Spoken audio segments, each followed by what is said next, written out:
Hello दोस्तों, तो कैसे हो आप लोग। दोस्तों, इस मूवी में एक ऐसे लड़के को दिखाया जाता है जो अपने घर को ही रंडी खाना बना देता है।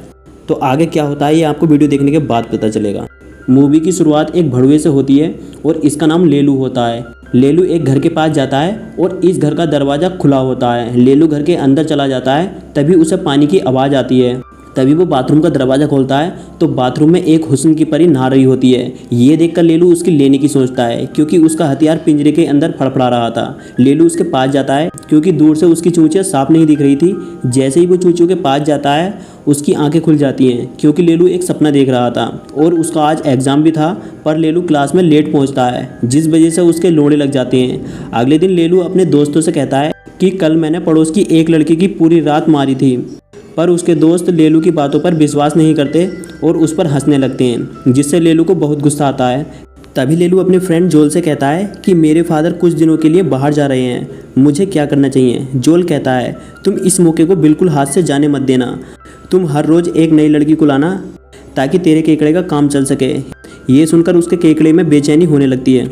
इसके बाद लेलू अपने घर जाता है। तभी लेलू के मोम डैड जाने के लिए रेडी होते हैं। उसके डैड लेलू से कहते हैं हमारे जाने के बाद मेरे किसी भी सामान को हाथ मत लगाना, वरना आकर तेरी गांड में गरम गरम कोयला डाल दूंगा। लेलू उन्हें एयरपोर्ट तक छोड़ने के लिए जाता है और उनके जाने के बाद उसका काला नाक फुनकार मारने लगता है। तभी लेलू कहता है अब होगी रात दिन जुदाई और घर जाकर अपने डैड के साउंड म्यूजिक को चलाता है और जमकर डांस करता है। तभी लेलू का फ्रेंड एक लड़की को लाता है और वो उसके साथ गिल्ली डंडा खेलने लगता है। अब लेलू नीचे बैठा होता है और उसका एक और फ्रेंड होता है और ऊपर दोनों ऊ आ कर रहे होते हैं। लेलू उन दोनों की आवाज़ को सहन नहीं कर पा रहा होता है, इसलिए वो अपने डैड की लग्जरी कार को लेकर बाहर लोंडियाँ पटाने के लिए चला जाता है। तभी लेलू कुछ लड़कियों को देखकर अपनी कार को रोकता है। लड़कियां उस पर हंसने लगती हैं। इसके बाद जोल लोलू के लिए एक लड़की को फ़ोन करता है, पर लोल कहता है मुझे अपने घर लड़की नहीं बुलानी।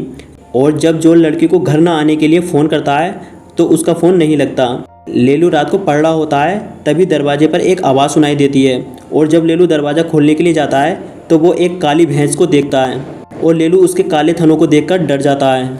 लेलू उसे कुछ देर रुकने के लिए कहता है। तभी वो जोल को फ़ोन लगाता है। वो कहता है भोसड़चोद तूने किस सांड को भेज दिया, इसे देखकर मेरी सापट खड़ी भी नहीं होगी।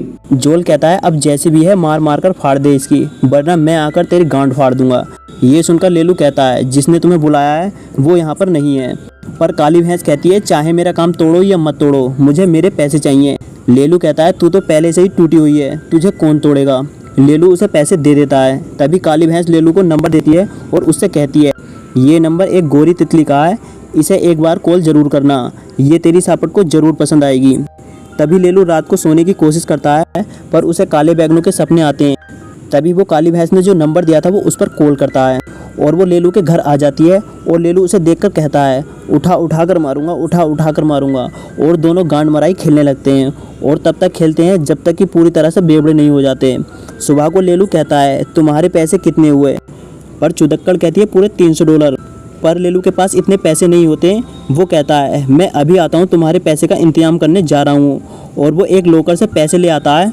पर जैसे ही लेलू घर आता है चुदक्कड़ लेलू की माँ का एक गोला ले जाती है और इसकी कीमत $300 से कहीं ज़्यादा होती है। ये देखकर लेलू के लोड़े लग जाते हैं और कहता है मैं अब उस चुदक्कड़ को कहाँ ढूंढूंगा।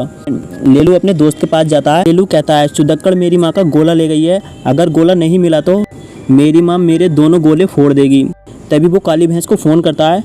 वो लेलू को चुदक्कड़ की लोकेशन बता देती है और दोनों एक होटल में उसका इंतजार करने लगते हैं। तभी लेलू की नज़र चुदक्कड़ पर पड़ जाती है। लेलू उसे इशारा करता है पर वो कोई जवाब नहीं देती। जब दोनों बाहर जाते हैं तभी चुदक्कड़ कहती है जल्दी चलो क्योंकि मेरे पीछे मेरा नल्ला पड़ा है। पर जैसे ही नल्ला पास आता है वो कार को फुल स्पीड से भगा देता है। लेलू कहता है मुझे मेरी माँ का गोला चाहिए। चुदक्कड़ कहती है गोला मेरे घर पर है और सब लेलू के घर पहुँच जाते हैं। लेलू कहता है वो नल्ला तुम्हारा पीछा क्यों कर रहा था। चुदक्कड़ कहती है कि मैं उसके लिए चुदाई का काम करती थी पर मैं अब उसके साथ काम नहीं करना चाहती, इसलिए वो मेरी गोरी मौसमी के पीछे पड़ा था। अगली सुबह लेलू उसे जाने के लिए कहता है पर वो कहती है जब तक तुम्हारे मोम डैड घर नहीं आ जाते तब तक मैं यहीं पर रहूँगी। लेलू कहता है ठीक है।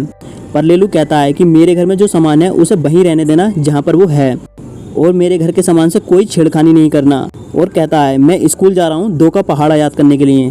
लेलू घर जाने का इंतजार कर रहा था। जैसे ही छुट्टी होती है लेलू घर चला जाता है और एक लड़की को अपने घर से निकलते हुए देखता है। दरअसल लेलू का फ्रेंड उसका काम तोड़ने के लिए यहाँ पर लाया था क्योंकि उसे पता था कि लेलू के माँ बाप बाहर गए हैं। तभी गंडीली लेलू को कुछ पैसे देती है पर वो पैसे लेने के लिए मना कर देता है।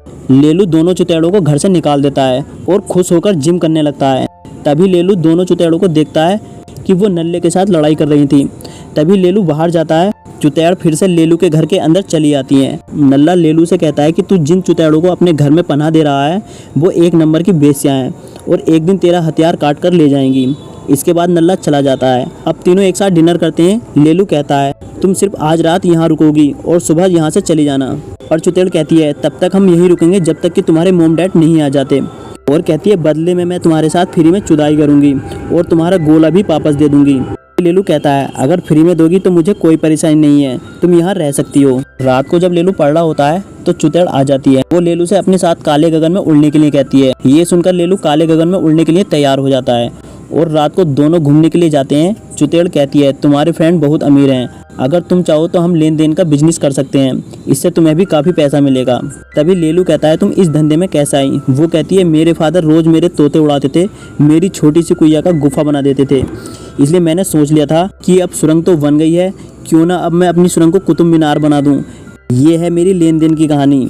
लेलू कहता है बहुत सैड कहानी है। चुतेड़ वहाँ से चली जाती है। तभी अचानक से लेलू की कार चलने लगती है। लेलू कार को रोकने की बहुत कोशिश करता है पर लेलू लेकर सूख गया था, इसलिए कार पानी में चली जाती है। लेलू के पास इतने पैसे नहीं होते हैं जो कार को रिपेयरिंग करवा सके। लेलू बहुत अपसेट होता है। तभी लेलू को चुतेड़ की याद आती है। वो उसके पास जाता है और लेन देन वाला बिजनेस करने के लिए तैयार हो जाता है। अब लेलू अपने दोस्तों से कहता है अगर किसी को भी लेनी हो तो मेरे घर आ जाए, क्योंकि मैंने अपने ही घर में रंडी खाना खोल दिया है। अब लेलू का घर पूरी तरह से रंडी खाना बन चुका था। तभी एक दिन लेलू के डैड ने एक आदमी को भेजा था ताकि लेलू का एडमिशन अच्छे स्कूल में हो सके, और इस आदमी का नाम मिक होता है। पर जैसे ही मिक अंदर जाता है तो वो बहुत सारे लड़के और लड़कियों को देखता है। मिक लेलू का इंटरव्यू लेता है। मिक कहता है तुम आगे क्या करना चाहते हो। लेलू कहता है फिलहाल तो मैं रंडिया पर चला रहा हूँ, आगे जो होगा वो मेरे लोड़े के हाथ में है। तभी लेलू एक सिगरेट निकालता है। ये देखकर मिक समझ जाता है कि ये एक नंबर का झांटू रोड़ा है। तभी वहाँ पर चुतेड़ आ जाती है। वो मिक से कहती है यहाँ पर रंडिया पर चल रहा है, अगर तुम चाहो तो पानी में गोते लगा सकते हो। ये सुनकर मिक के केकड़े में जान आ जाती है। इसके बाद चुतेड़ लेलू से कहती है जब मेरी सब ले रहे हैं तो तू भी मेरी ले ले। और जैसे ही चुतेड़ उसे किस करने के लिए तैयार होती है तभी लेलू के डैड का फ़ोन आ जाता है। वो लेलू से कहता है मुझे चुम्मा चाटी की आवाज़ आ रही है। लेलू कहता है कि मैं सनी देओल की फिल्म देख रहा हूँ। उसके डैड कहते हैं सनी देओल की देख रहा है या सनी लियोनी की देख रहा है। इसके बाद चुतेड़ और लेलू के खुजली मचने लगती है और अपनी खुजली मिटाने के लिए वो एक ट्रेन में जाते हैं और लेलू अपना केकड़ा उसकी केकड़ी में डालकर बहुत इंजॉय करने लगते हैं, यानी धकापेल स्टार्ट करने लगते हैं। और लेलू ने काफ़ी सारे पैसे कमा लिए थे, इसलिए वो अपने डैड की कार को सही करवा कर ले आता है। पर जैसे ही वो पैसे गिनते हुए अपने घर के अंदर जाता है लेलू के लोड़े लग जाते हैं, क्योंकि उसके घर का सारा फर्नीचर गायब था। लेलू सोचता है कि ये सब चुतेड़ ने किया है, पर तभी नल्ले का फ़ोन आ जाता है। लेलू के तो लोड़े लगे हुए थे, इसलिए वो नल्ले से कहता है तेरे लोड़े में आग लगा दूंगा, तेरी गांड को जेसीबी से खुदवा दूंगा। बहन के लोड़े ये बता मेरा फर्नीचर कहाँ है। नल्ला कहता है कुत्ते के आंट बंदर की झांट, फ़ोन रख। तभी लेलू फिर से फ़ोन करता है। नल्ला कहता है अगर बात करनी है तो तमीज़ से कर, गाली मत दे। लेलू कहता है मेरा फर्नीचर दे दे। नल्ला कहता है अगर फर्नीचर चाहिए तो मुझे उसके बदले में पैसे चाहिए। लेलू नल्ले के घर चला जाता है और लेलू ने भड़ुआगिरी से जो पैसे कमाए थे वो नल्ले को दे देता है। इसके बाद वो फर्नीचर अपने घर ले आता है। फर्नीचर को वैसे ही रख देता है जैसे पहले से रखा था। इसके बाद लेलू के मॉम डैड घर आ जाते हैं। वो उससे कहते हैं तुम हमें पिकअप करने के लिए क्यों नहीं आए थे। लेलू कहता है मेरी झांट के बाल काफ़ी बड़े हो चुके थे क्योंकि मैं अपने जंगल की सफाई कर रहा था। तभी उसकी मोम अपने गोले को देखती है जो थोड़ा सा टूट गया था। उसकी मोम लेलू से कहती है कि ये टूटा कैसा। लेलू कहता है रात में एक भूकंप आया था जिस वजह से ये टूट गया। इसके बाद लेलू पार्क में घोड़े का काला सिगार अपने मुँह में डालता है। तभी वहाँ पर लेलू के डैड आ जाते हैं। वो लेलू से कहते हैं मुझे गर्व है माइसन तुम पर, क्योंकि तुम्हारा एडमिशन एक बहुत बड़े कॉलेज में हो गया है। पर उसके डैड को यह नहीं पता था कि मिक ने पूरी रात चुदाई की थी, जिस वजह से उसे एक बड़े कॉलेज में एडमिशन मिला था। तभी लेलू चुतेड़ से कहता है मेरा एडमिशन एक बहुत बड़े कॉलेज में हो गया है, अब मैं कुछ सालों में ही बहुत बड़ा बिजनेसमैन बन जाऊंगा। तभी दोनों बातें करने लगते हैं। चुतेड़ कहती है आखिरी बार अपने केकड़े के दर्शन नहीं करवाओगे, मेरी चूचियों को छूकर मुझे शाहजहां की मुमताज नहीं बनाओगे। और मूवी यहीं पर एंड हो जाती है। दोस्तों अगर आपको यह स्टोरी अच्छी लगी तो प्लीज़ चैनल को सब्सक्राइब करना ना भूलें।